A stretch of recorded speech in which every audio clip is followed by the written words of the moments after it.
Detective Emily Harper trudged through the moonlit timberland, the midnight mists swirling around her like ghostly phantoms.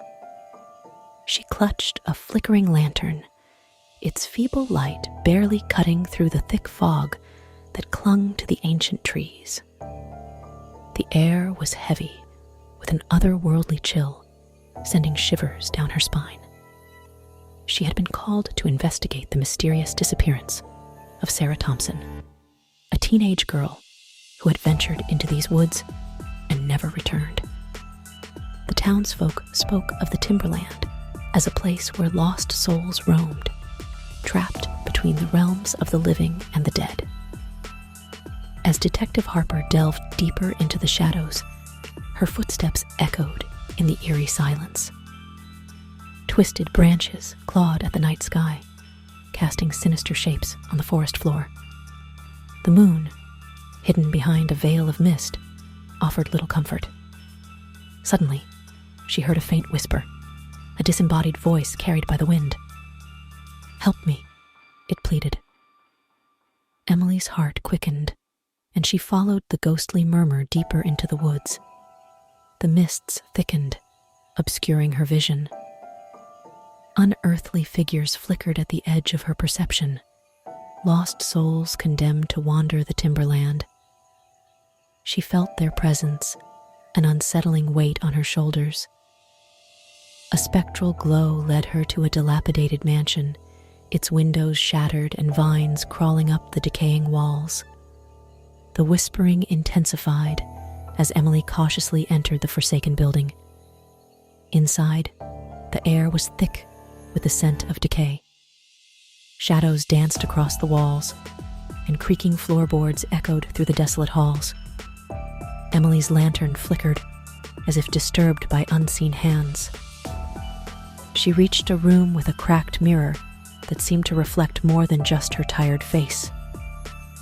Behind her, she glimpsed fleeting figures, ghostly apparitions with hollow eyes.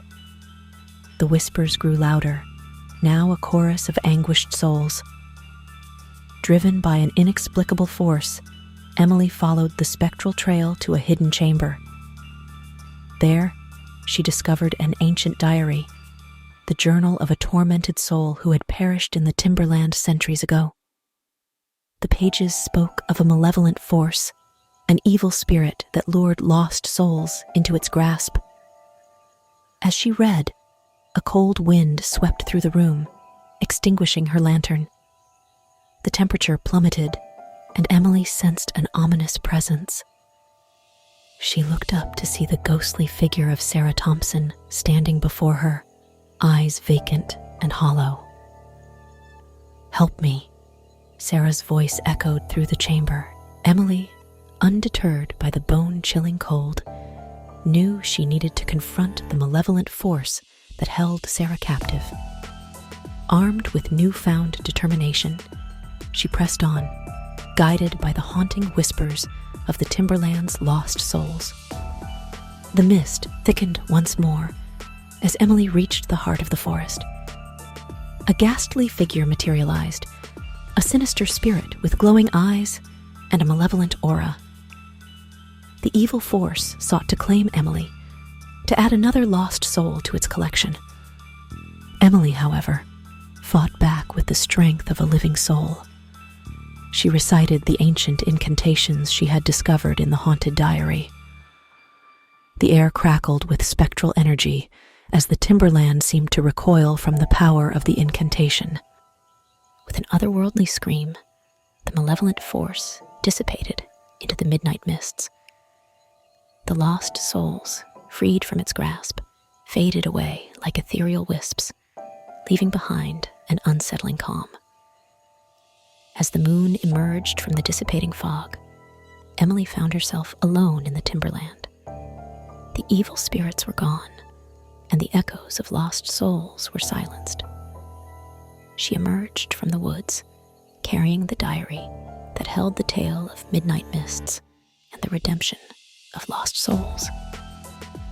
Sarah Thompson's spirit, now at peace, appeared one last time to thank Emily. With a grateful smile, she vanished into the moonlit night, leaving the detective with an unsettling sense of having walked the line between the living and the dead. Detective Emily Harper returned to town with the haunted diary as her only witness to the spine-tingling tale of midnight mists.